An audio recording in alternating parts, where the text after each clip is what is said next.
All right, everyone. We're going to start.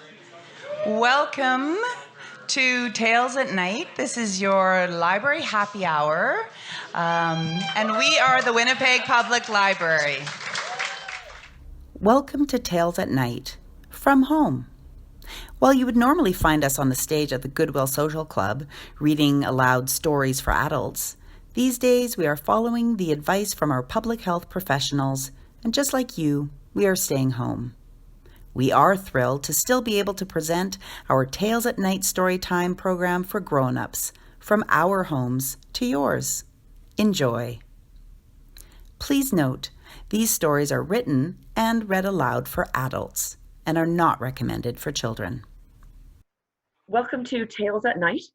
It's not actually night, and I'm not in my normal place either. Normally I'm at Louisville Library. My name is Tauni, and I'm here in my living room. I'm going to read Welcome Neighbour. It's a very short piece by Stuart Truman. As I am a very friendly person, I always like to make new neighbors feel welcome as soon as they arrive. Strangers appreciate somebody showing an interest in them. When the Fizzles moved in next door last week, I was right there, smiling and nodding repeatedly at them from my veranda as they directed the furniture movers. They just stared back.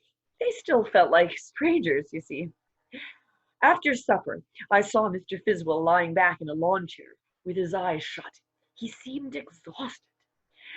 I walked right over and said, "Having a little nap?"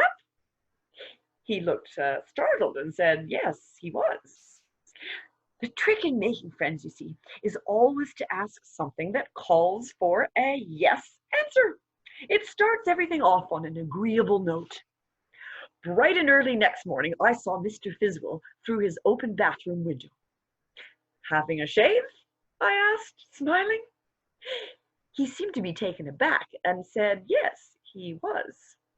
I couldn't blame him for jumping. He wouldn't find such friendliness everywhere.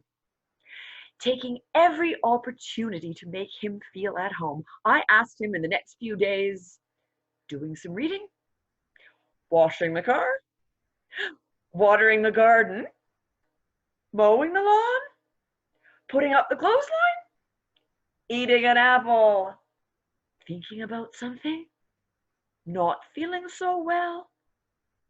He said yes in every case, of course, but he seemed the kind who has a hard time making friends. In fact, he talked less and less. I think he had a problem on his mind. When I passed the Fizzwell's kitchen window on the fourth day, they seemed to be having quite a fracas. Mr. Fizzwell was shouting, "I've had all I can stand of it, I tell you. It's worse than Chinese water torture." To pour oil on troubled waters, I looked in and said, smiling, "Having a friendly little argument?" Mr. Fizzwell wheeled around wild-eyed and said rather tensely, with his lower teeth showing, "Why, no, we're rehearsing for a play. Do you want to buy a ticket, or have you seen it all?" "Why, certainly, thank you," I said. "I'll take one." Oddly enough, Mr. Fizzwell didn't bring me the ticket.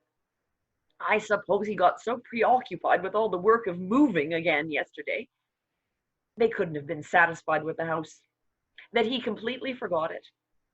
Well, I see a furniture truck has just finished moving the McCulloughs in. They're the new tenants, and there's a man out front, who must be Mr. McCullough, raking the leaves.